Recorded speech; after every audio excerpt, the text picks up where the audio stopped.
Fala moçada, Thiago na área, e a gente está aqui depois de muito tempo sem gravar aqui dentro do estúdio, gravando para vocês novamente aqui no estúdio, inaugurando uma playlist nova, playlist Mistérios, onde a gente vai estar trazendo casos assombrados, casos misteriosos, casos de repercussão internacional. A gente vai estar trazendo esses casos para vocês aí, né? Saindo um pouquinho do âmbito do Brasil, né? Saindo um pouquinho deste âmbito do queijo coalho com doce de leite, né? Minas e Nordeste, trazendo para vocês aí casos de âmbito internacional, casos curiosos, diferentes, tá certo? E a gente está trazendo nesse vídeo aí o caso da Marianne Beckmeyer.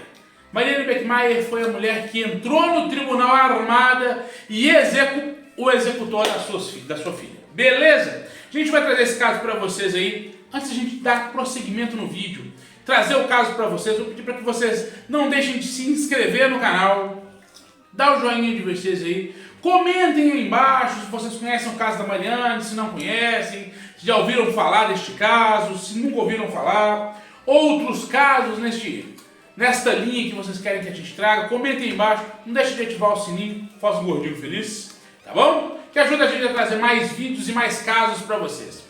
A gente vai falar aí do caso da Marianne Beckmeyer, que é deste vídeo aqui.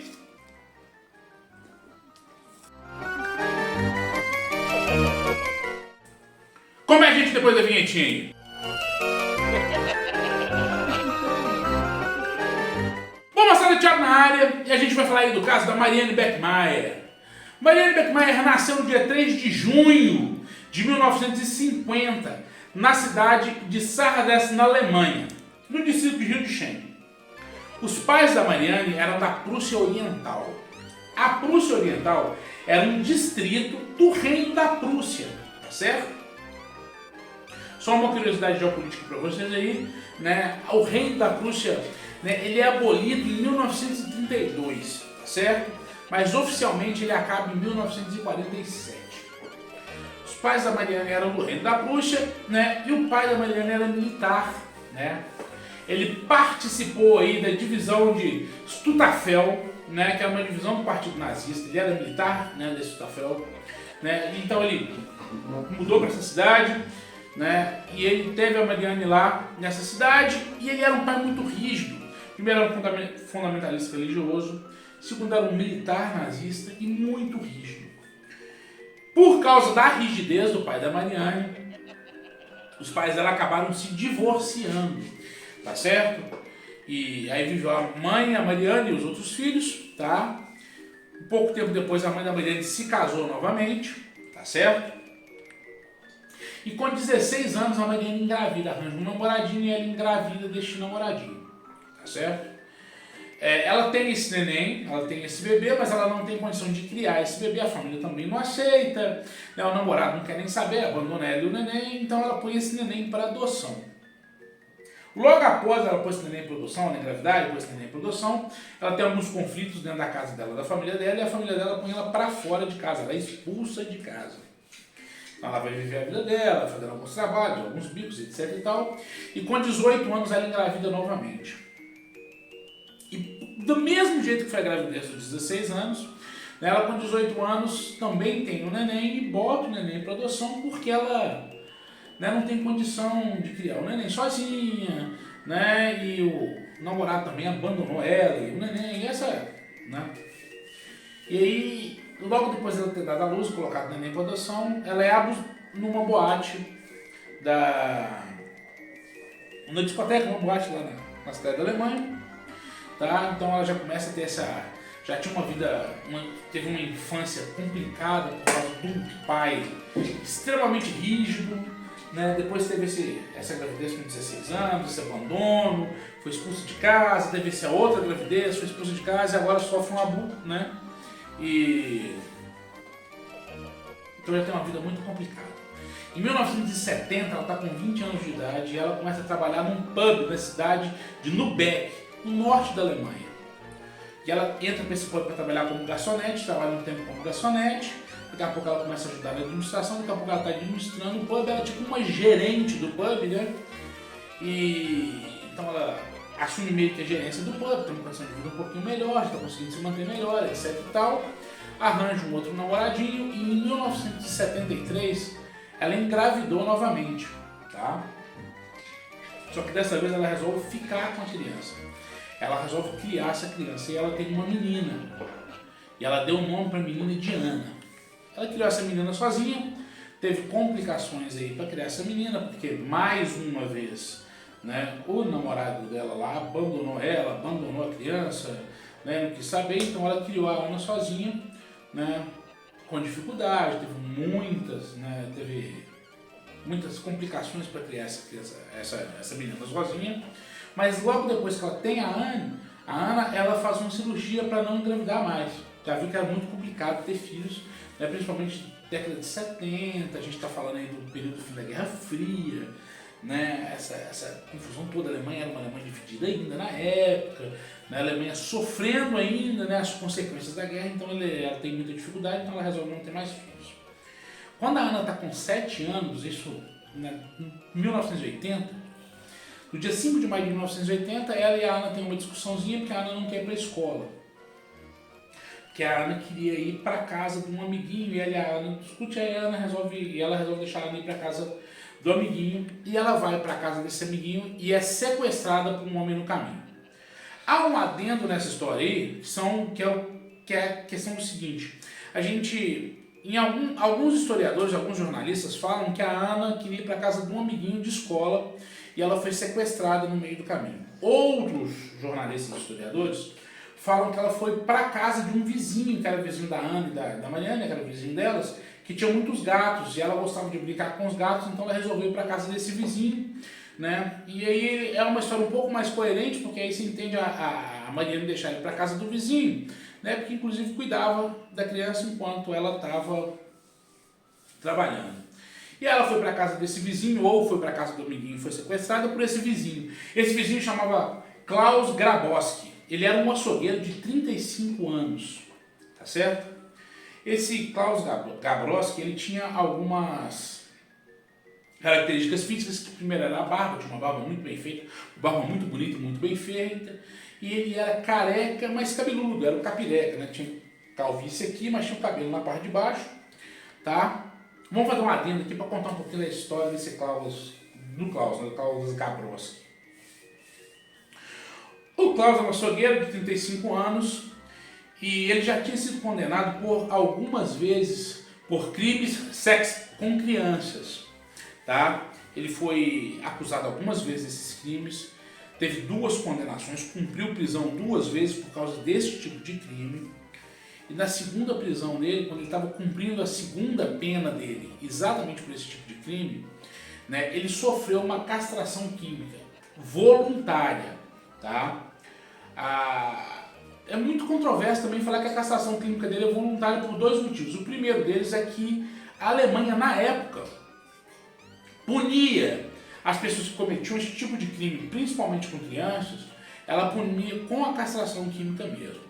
Ele tinha sido condenado a primeira vez, cumprido pena a primeira vez, tinha sido condenado a segunda vez, estava cumprindo pena, mas ele se voluntaria para castração química. Então ele faz essa castração química, termina de cumprir a pena dele, vai viver a vida dele normal, mas em 1978 ele faz um tratamento, ele entra num tratamento, um tratamento hormonal para reverter essa castração química, né? Vamos agora entender o caso da Marianne Beckmeyer, né, da mãe da vingança. O que acontece? No dia 5 de maio de 1980, a Marianne e a Anne têm uma discussão, que a Anne queria ir para a casa do amiguinho, a Marianne não queria deixar, queria que ela fosse para a escola, mas resumo da história. A Anne ou foi para a casa do amiguinho ou foi para a casa do vizinho, mas ela é sequestrada e mantida em cárcere privado por algumas horas por esse vizinho, o Klaus, tá certo? Depois de algumas horas que o Klaus está mantendo ela refém, o Klaus estranha ela com uma meia calça, a menina vem a falecer, ele amarra bem amarrada a menininha, peça mesmo meia calça, põe numa caixa de papelão, leva ela até a margem do rio próximo à casa dele, cava uma cova rasa, enterra essa caixa de papelão com o corpo da Ana nessa cova rasa.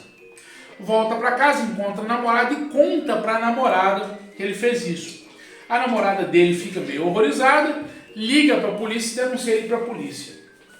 Na noite, na mesma noite, né, que ele cometeu o crime, a polícia vai à casa dele, prende ele confessa para a polícia o crime, mostra onde está o corpo, a polícia resgata o corpo e prende ele. E a polícia o acusa de assassino da menina e do crime da menina.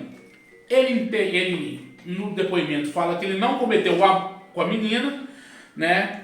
Que ele só a estrangulou e matou porque ela estava na casa dele, brincando com os gatos, etc e tal, e lá para as tantas ela pediu para ele um dinheiro e ele não deu o dinheiro para a menina. Então a menina fala que se ele não desse o dinheiro para ela, que ela ia contar para a mãe que ele tinha tocado nela de forma inadequada nas partes da menina. E ele, com desespero, porque já tinha sido acusado, né, algumas vezes do crime, né, de abuso com criança, né, ele acabou estrangulando a menina por causa desse medo.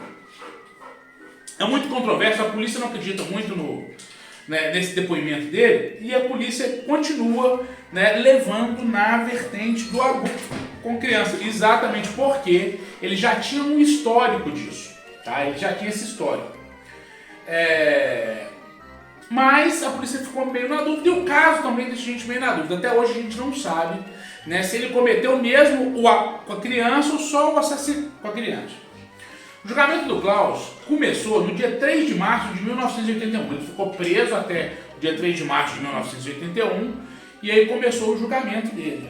No primeiro dia de julgamento, os advogados dele alegaram que ele agiu daquela forma porque ele estava sofrendo transtornos hormonais, porque ele fazia um tratamento, né, hormonal para reversão da castração, né? E então que ele estava, por causa desses transtornos hormonais, que ele acabou cometendo o assassinato da criança, né? Mas que ele não tinha verdadeiramente cometido o abuso como ele tinha feito, e ele reforça no depoimento dele neste primeiro dia de julgamento a questão da menina da extorsão. A Mariane, mãe da menina, fica revoltadíssima, fica possessa, ela não aguenta mais o que ela fala que é mentira dele, né? E que ninguém pode falar que é mentira ou que é verdade, né? Não conseguiu provar.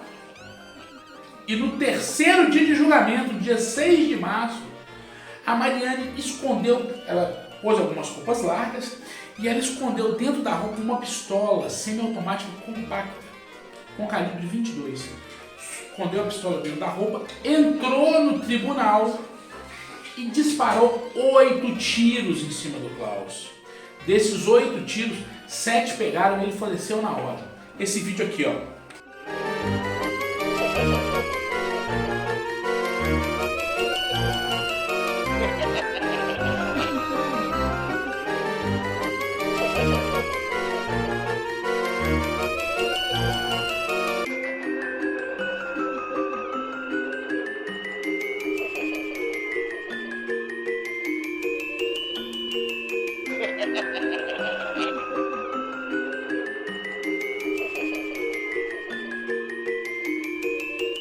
Bom, o tribunal estava cheio de gente, as pessoas isso foi um pouco antes das 10 horas da manhã, que era o horário que começava o julgamento, a juíza já estava no tribunal. Tinha algumas testemunhas, tinha polícia, né, algumas polícias já estavam dentro do tribunal, já tinha algumas pessoas dentro do tribunal, todo mundo testemunha isso, ela foi presa. Né, essas testemunhas contam que ela gritava palavras de ordem enquanto ela disparava contra o Klaus, que ele era um porco, que ele era um nojento, né? Que ele tinha matado a filha dela, então que ela estava fazendo isso para se vingar.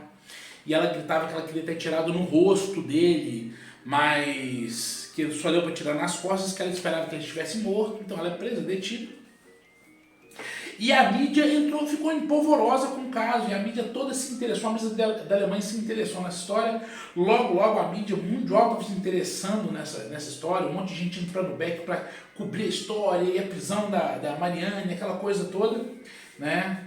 E a população da Alemanha na época ficou muito do lado dela, por causa que a população meio que entendeu assim, né? Isso é o que eles chamam de crime vigilante, né?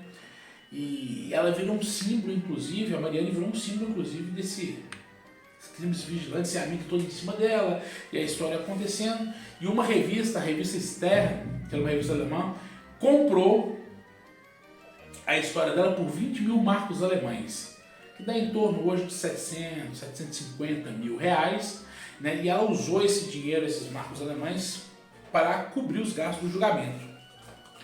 Ela fez uma história de 13 capítulos mais precisamente para a revista, e nesses capítulos ela contou desde a história dela da infância, a questão dela com o pai, né, a questão das gravidezes, das duas gravidezes, dos namorados que abandonaram, a vida difícil que ela teve para criar a criança, etc. Tal, até a execução do fato em si. O julgamento dela teve um debate jurídico muito grande, porque assim, algumas pessoas entendiam que ela tinha sido uma assassina mesmo dele, outras entendiam que ela fez aquilo porque estava com a cabeça fora do lugar, né? E então ficou uma discussão muito grande jurídica, até que a promotoria apresentou a denúncia contra ela, e a promotoria apresenta uma denúncia de homicídio culposo. Primeiro a promotoria apresenta uma denúncia de assassinato, tá certo, para ela. Mas 2, 3 dias depois a promotoria reverte essa denúncia de assassinato, fala que não vai ser mais assassinato e apresenta uma acusação, retira a acusação de assassinato e apresenta uma acusação de homicídio culposo. Homicídio culposo é aquele que a gente não tem intenção de fazer, não? O culposo é que não tem intenção de fazer. E foi apresentada, a promotoria fala que entende a situação dela, o estresse emocional que ela estava vivendo e toda a vida conturbada que ela tem, e apresenta aí essa denúncia de homicídio culposo. O julgamento dela demorou 4 meses, foi do dia 2 de novembro de 82 até março de 83. Tiveram uma discussão, foi um debate de mais de 28 dias consecutivos de debate entre promotoria, defesa, tribunal do júri e júri em si, para poder entender e chegar num veredito. Tá? Inicialmente ela é condenada a 8 anos de prisão, depois, por causa da própria promotoria, essa pena cai para 6 anos de prisão, né? E tem alguns fatos interessantes no julgamento. No julgamento, prova no julgamento que ela tinha comprado a arma uma semana antes dela executar o Klaus. Mas ela alega no julgamento que ela tinha comprado essa arma para poder tirar a própria vida, porque ela não aguentava, ela estava aguentando mais o estresse. O outro fato interessante é que no julgamento dela, ao decorrer do julgamento, a juíza pede uma prova de caligrafia, e nessa prova de caligrafia ela escreve: "Fiz isso por você, Ana", e desenha 7 coraçõezinhos que representavam os 7 anos da Ana. A Marianne justifica o crime dela no tribunal, dizendo que ela não aguentava mais ver as mentiras que o Klaus falava, né, que denegriam a imagem da filha dela, da Ana. Tá? Que é a história da menina ter chantageado ela e que ela fez isso também para preservar a memória da Ana. No dia 21 de março de 1983, a Marianne foi condenada a 6 anos de prisão por homicídio culposo e porte ilegal de arma, lembrando, né, que provou-se que a arma dela foi comprada na semana antes dela assassinar o Klaus.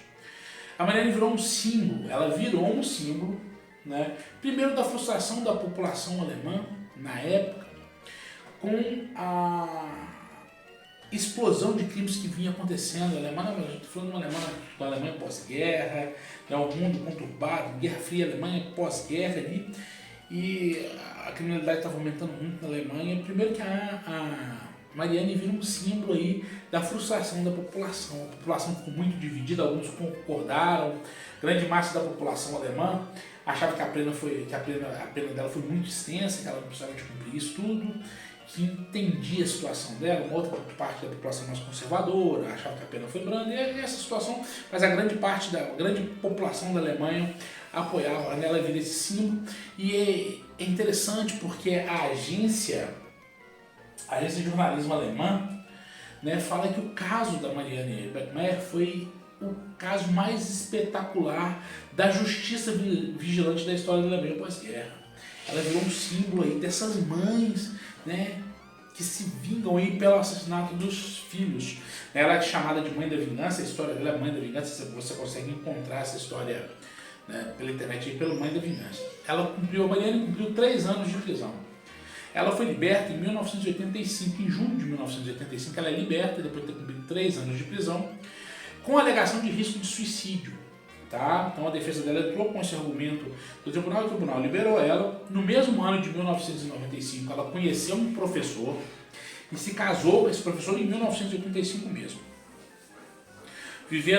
Ela e o professor viveram maritalmente, né, desde 1985 até 1990. Em 1988, eles se mudam para a Nigéria. E ele vai morar num acampamento alemão, numa vila alemã na Nigéria, onde ele leciona em escolas alemãs. Eles viveram lá até 1990. Em 1990, ele e a Mariane se divorciaram.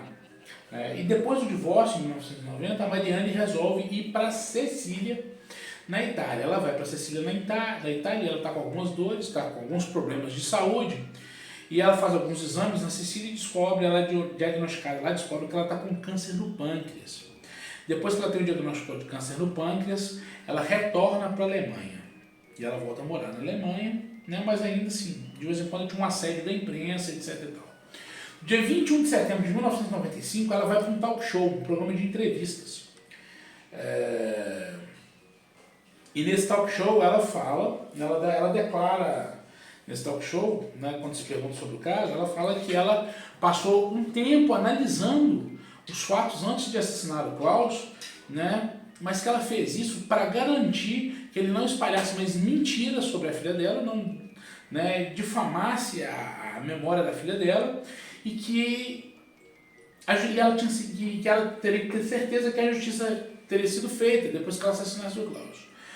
Existem alguns documentários que contam essa história. Tem um fato interessante, né, que no meio da década de 80 foi feito um documentário sobre a vida da Mariane Beckmayer, né, que conta sobre esse caso, e uma das amigas dela que trabalhavam com ela no pub fala que na semana antes, né, dela assassinar o Klaus, ela treinava tiro ao alvo no porão do pub.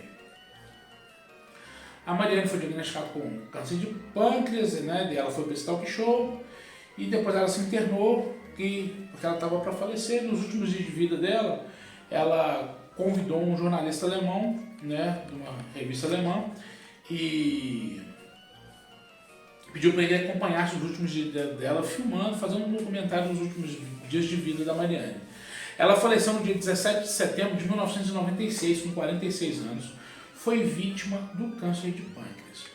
A Mariane Beckmayer, até hoje, é um símbolo da justiça vigilante, né? Ela é um expoente dessa história. A história dela é extremamente conturbada e é lembrada na Alemanha até hoje.